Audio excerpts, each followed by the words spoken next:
No, no, wait. I just want to define it for Middle America, a studio gangster. Somebody that's not real, they go in the studio and all of a sudden become hard when they used to do dance. I don't believe nothing they say. What's up, DC?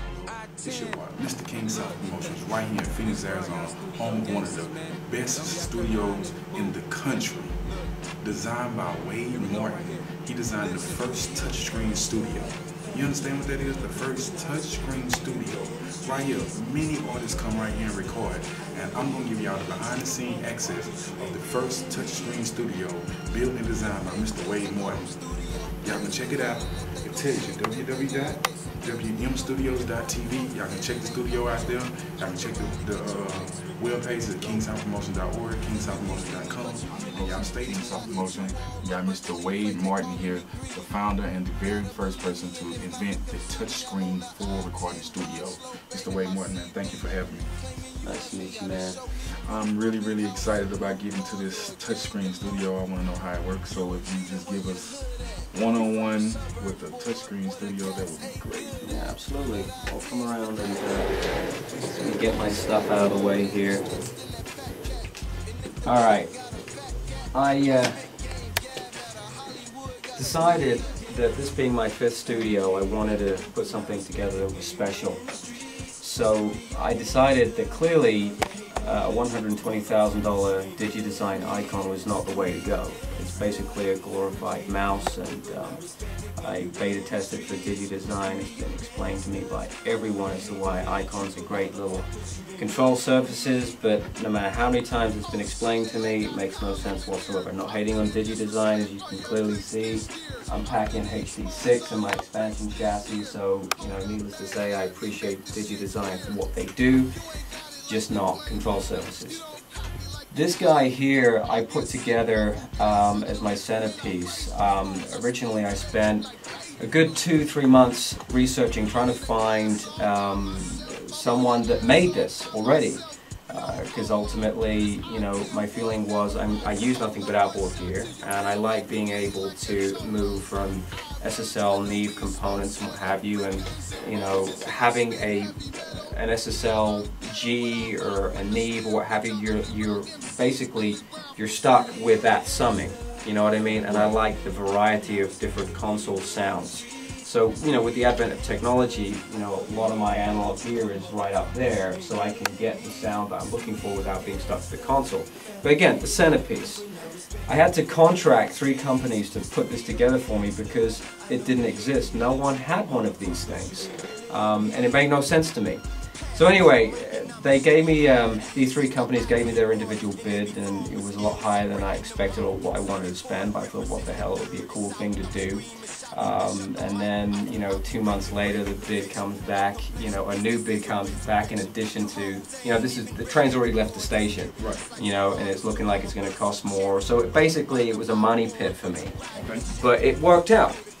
So ultimately, it is just like any other screen. You can see a cursor flying around there. The only difference being is, I can reach out and I can grab something and move it around if I want to. So what I'm going to do now is I'm going to pull up Pro Tools, and you're going to see basically the mix window come up, and faders and all of that good stuff, and you basically reach out and move faders and what have you. Another cool thing that I put together, and it wasn't just so much for being cool in so much as it was being practical and needed, was to be able to move things around. So I can move this to up here if I want to, or if this is a virtual instrument or plug-in or what have you, I can move it round to my keyboard right here. Okay. And there's a mouse and there's a little keypad over there. So basically I can, come over here, write what I need to write, and I'm playing and I'm changing my VIs, whatever it is that I'm doing, I'm tracking here, so I don't have to be back, forward, back, forward, back, forward. Exactly. That's pretty cool. So let's move this back over here. And all of those are touchscreen? All of these are touchscreen. Everything you can reach out and touch. Reach out and touch. Almost like AT&T used to be, huh? There you go. Vocal booth, right over there. It's got a screen that you can see the back of it. The screen there is also, again, touch interface. I can move whatever I want into those screens. a performer can manipulate the transport of Pro Tools, their lyrics, whatever it is that they need in the vocal booth. Same with the live room over here. There's a screen that you may be able to see. I don't know if you can or not, but same thing. You know, there was a guy that was a pro drummer, also a Pro Tools head. He didn't want anyone in the studio because he didn't want any pressure of someone looking at him repeating takes or whatever the case. So he stayed in there. We extended the screen out, and he tracked all of his stuff without anyone in the control room, which was nifty. Yes, that's pretty cool. So as an artist, you could go in and write your rhymes and bring them back yourself. Absolutely. All by the touch of a finger. Yeah. Wow.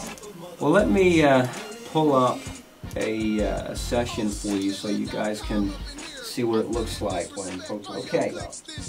Mix window. Difference being, of course, to a regular console, everything is two-dimensional, so you reach out and you grab a fader just like you would, except you're just putting your finger on the top of it. Okay. That's it, no more, no less.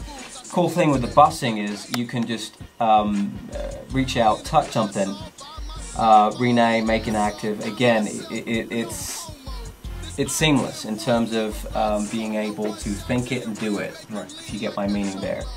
You know, let's bring up some of these buses. You know, again, you can just, your mind sees it and you touch it and you do it. It's a really cool way of interfacing in comparison to just, you know, a mouse and a keyboard.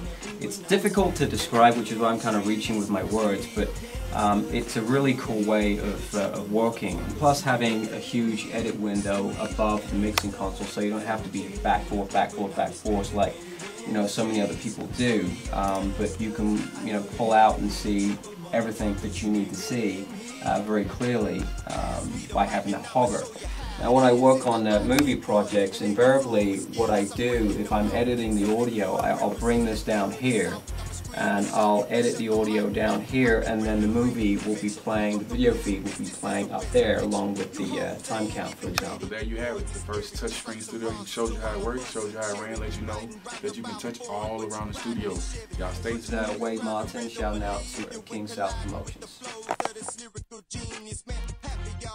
Sound like a bitch talking, acting like you holding it down and crip walking, but quit talking like you claiming a second cuz happy y'all.